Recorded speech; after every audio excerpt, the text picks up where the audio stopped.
Ready to fight? You want to get the fuck away from me. Don't touch the keys. No, I'm not giving you. Why would I give you the keys? They're not yours either. Don't touch me. I do know there was a woman who came out and assaulted one of our troopers. Let me just tell you guys, this is not Minneapolis. That is not going to end well for you in Florida.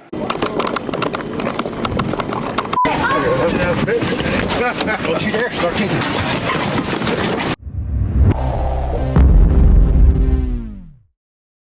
So all of these protesters, I don't know why I keep calling them protesters, but all of these agitators in Minneapolis, they run around, they get to do whatever they want to, and they just think that's how it ought to be. So any interaction with law enforcement drives them nuts, and they lose their minds. There's a woman in Florida who found out pretty quick that being an agitator in Florida has a lot different result than being an agitator in somewhere like Minnesota.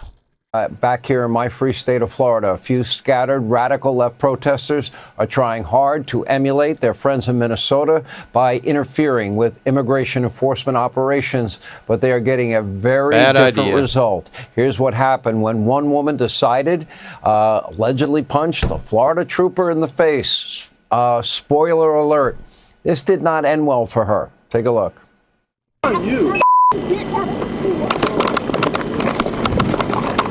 Who behaves this way?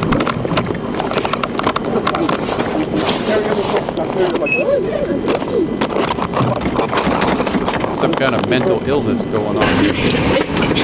Weak ass. Don't you dare start kicking. Still fighting. No, stop. Close. Lift your head up.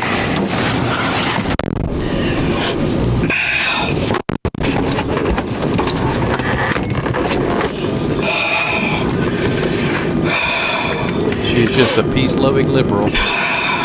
Florida Attorney General posted a picture of the alleged assailant, writing, quote, "This is Jennifer Cruz of Jacksonville. Jennifer disagrees with immigration enforcement and decided to commit a few felonies by getting out of her car and punching a trooper in the face. But unlike Minnesota, well, we don't put up with this nonsense. Not today, Jennifer." Florida Governor Ron DeSantis replied to the Florida AG's post and wrote, quote, "Yeah, really bad decision to attack one of our troopers.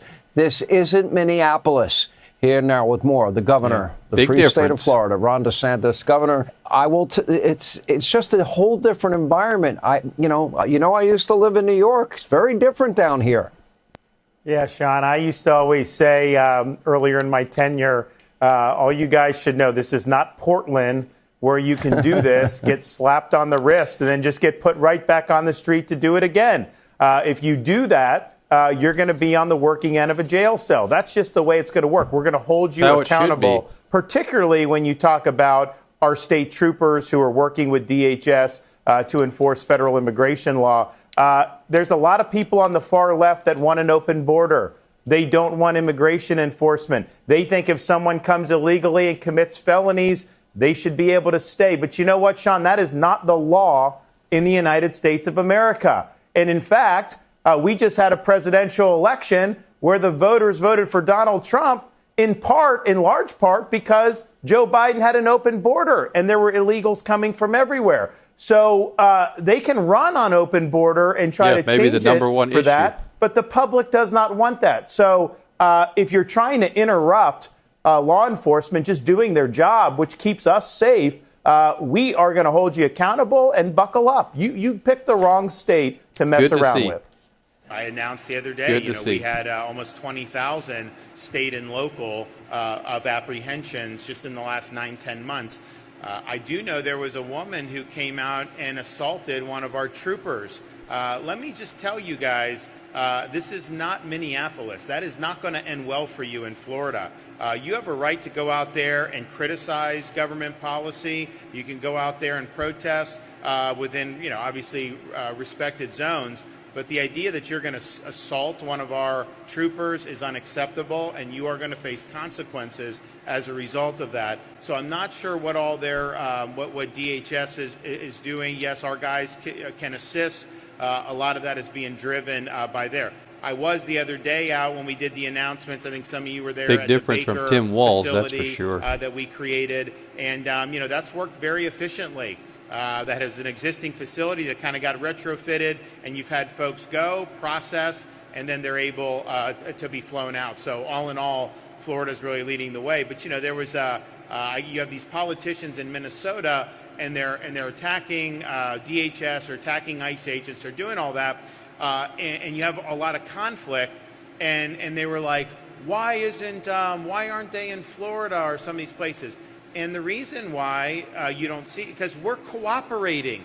We believe that, we have a responsibility to help the laws of the country be enforced. Yeah, why and wouldn't you cooperate? Odd, why wouldn't you have they? Some people Makes that, no sense. they don't want, there's certain laws they don't like, and they think that the way to combat that is not to win elections and change laws By force. but to just simply assault the people who are enforcing the laws.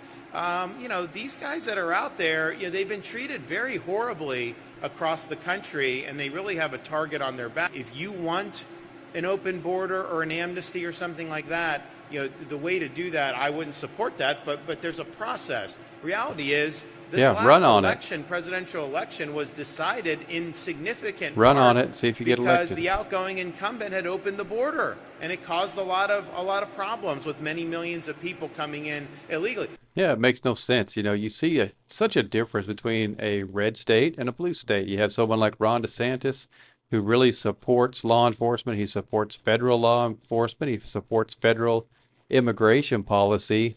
And then you have someone like Tim Walz, who doesn't support any of those things. And it just makes you wonder, how do these people even get elected?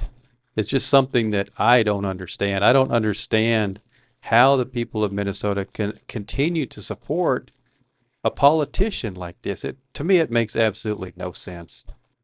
It's such a different mentality than, say, Minnesota or California, sanctuary states with sanctuary cities, and even illegal immigrants that are in jail when they are released. Rather than hand them over to ICE, they know their status. They know they committed crimes. They don't care. Yeah. What do? Crazy. They let them out. They protect them when they should be handing them over to the federal government. Makes no sense. What happens in Florida? Explain the difference.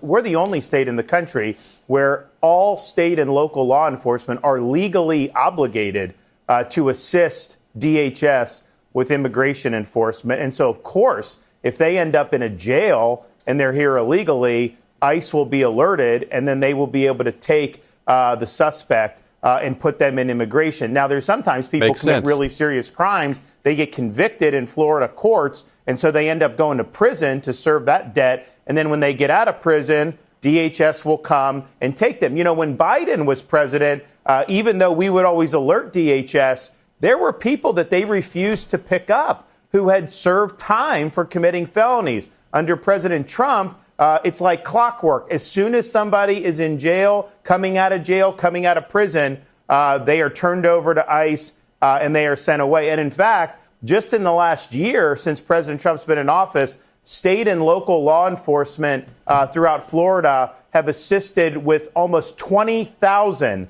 apprehensions of illegal aliens. And so that's over and above what the feds would normally be doing. And you know what, Sean? Because we work with ICE and work with the administration, you don't see Minneapolis happen in Florida. You don't see a lot of the things happening to that scale because we're actually all on the same team here. You know what? And guess what? It's a safer state. It's safer for everybody.